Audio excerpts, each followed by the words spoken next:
The aeroplane touched down softly in Kigali. A warm breeze greeted me as I stepped onto the tarmac. This was Rwanda, a place I had dreamed of visiting for many years. My heart was filled with a special kind of excitement. It was the thrill of a great adventure about to begin. I was here for a very particular reason. I had come to see some of our planet's most magnificent creatures. I wanted to meet the mountain gorillas in their natural home. The journey had been long, but already I could feel the unique spirit of this remarkable country all around me, whispering promises of the wonders that lay ahead. The drive from the city was simply breathtaking. Rwanda is rightly called the land of 1,000 hills. Everywhere I looked, I saw rolling green hills disappearing into the distance. They were covered in lush banana plantations and neat rows of tea plants. The landscape was a patchwork of the most vibrant shades of green I have ever seen. The air felt fresh and clean. The roads were busy with people walking, cycling, and carrying goods to market. Their faces were full of warmth and kindness. It was a beautiful sight, a country moving forward with strength and grace. The natural beauty was truly astonishing. I have been fortunate enough to see many incredible animals in my lifetime, but the mountain gorilla holds a very special place in my heart. They are gentle giants, so closely related to us. To look into the eyes of a gorilla is to see a reflection of ourselves. It is a powerful and humbling experience. I wanted to understand them better, to see how they live their daily lives. I wanted to witness the strong family bonds they share. This was more than just seeing an animal. It was a pilgrimage to connect with a part of the natural world that is both powerful and incredibly fragile. My anticipation grew with every mile we traveled. I thought about the work of DNFOC and the many conservationists who have dedicated their lives to protecting these animals. Their stories inspired me. They showed the world that these gorillas were not monsters, but intelligent and sensitive beings. Now it was my turn to follow in their footsteps, to walk into the forest and hope for a glimpse of this wonderful family. It felt like a great privilege. The responsibility to be a respectful visitor weighed heavily on my mind, and I was eager to learn from the local guides who knew this forest and its inhabitants better than anyone. We arrived at the edge of Volcanoes National Park as the morning sun began to rise. The air was cool and misty. The great volcanic mountains stood silently before us, their peaks hidden in the clouds. They looked ancient and mysterious, like sleeping giants guarding a precious secret. Our guides gathered our small group. They were local men, their faces etched with knowledge of the forest. They spoke with quiet confidence, explaining the rules of our trek. We must be quiet. We must not get too close. We were visitors in the gorilla's home, and we had to show them our deepest respect. The hike began. We entered the dense bamboo forest, and the world outside disappeared. The only sounds were the crunch of our boots on the damp earth and the whisper of the wind through the tall bamboo stalks. The light filtered through the canopy above, creating a magical green-tinted world. Our guide pointed out tracks in the mud, a bent branch here, a half-eaten plant there. These were the subtle signs that the gorillas had passed this way. Every step took us deeper into their realm. The air was thick with the smell of wet soil and decaying leaves, the pure scent of the ancient forest. The trek was challenging. We climbed steep, muddy slopes, pulling ourselves up by grabbing onto sturdy vines and roots. The altitude made my lungs work hard, but with every difficult step, my determination grew stronger. The guides moved with an effortless grace, their bodies accustomed to this demanding terrain. They would often pause, listening intently to the sounds of the forest, their ears tuned to calls that I could not yet hear. They were searching for the gorilla family, using skills passed down through generations. Their connection to this place was profound, and I felt completely safe in their expert hands. After a few hours, our lead guide suddenly stopped. He held up his hand for silence and pointed ahead. He whispered, "They are close."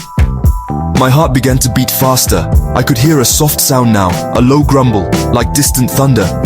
It was the sound of a gorilla communicating with its family. I could smell a musky, plant-like scent in the air. We moved forward very slowly, pushing aside the last few giant leaves. The anticipation was almost unbearable. I was about to come face to face with the creature I had traveled so far to see. This was the moment I had been waiting for. And then I saw him. A magnificent silverback gorilla sat peacefully in a small clearing. He was enormous, his back a beautiful coat of silver fur that shone in the dappled sunlight. He was munching thoughtfully on a stalk of bamboo, his powerful hands stripping the leaves with gentle care. He looked up as we approached, his dark, intelligent eyes watching us calmly.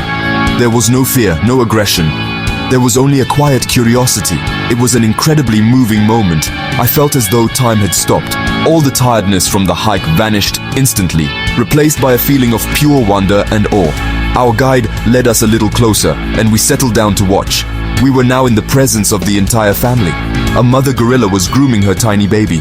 The little one tumbled and played, full of energy, just like a human child. Two young gorillas were wrestling playfully, rolling over each other in the soft vegetation. Their deep, rumbling sounds filled the air. It was a sound of contentment, of a family at peace. We were allowed just 1 hour with them, a precious 60 minutes to observe their lives without disturbing them. I tried to absorb every single detail of this magical scene. I watched the silverback closely. He was the undisputed leader, the protector of the group. He kept a watchful eye on everything, yet he was completely relaxed. His presence was so powerful, so majestic. At one point, a young gorilla became a little too curious and started to move towards us. The silverback gave a soft grunt, a gentle warning, and the youngster immediately scurried back to its mother. It was a remarkable display of quiet authority and family discipline. It was clear that he cared deeply for his family. Seeing this interaction felt like being let into a very private and special world.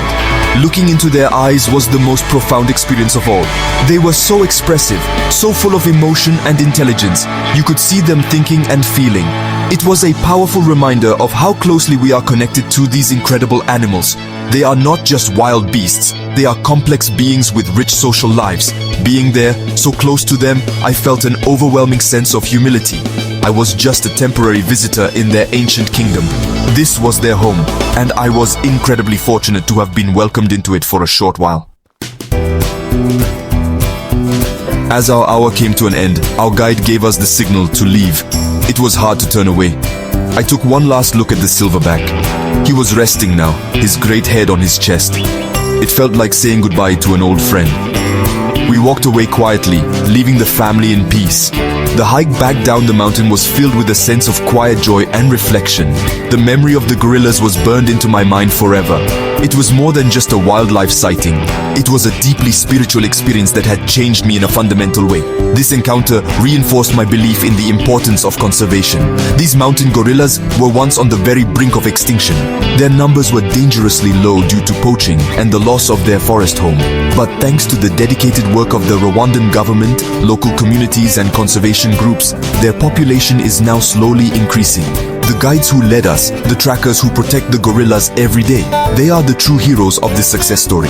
They understand that protecting the gorillas also helps their own communities to thrive through responsible tourism. The future of the mountain gorilla depends entirely on us. We must continue to support the conservation efforts that have been so successful. We need to protect their forest habitat from being destroyed. We must ensure that local communities benefit from having these animals alive and well. When people see that a living gorilla is more valuable than a dead one, they become its greatest protectors. This model of community-based conservation in Rwanda is a shining example for the rest of the world. It shows that it is possible for humans and wildlife to live together in harmony. Leaving Rwanda, I was filled with an incredible sense of happiness and hope. I had seen one of the planet's greatest treasures, but more than that, I had seen a story of recovery and resilience. The gentle giants of the Virunga Mountains have a future because people cared enough to act. My journey was a reminder that the natural world is precious and fragile, but it is also strong. If we work together with respect and determination, we can protect these magnificent creatures for all the generations to come. And that is a wonderful thought, a true glimmer of hope for our planet.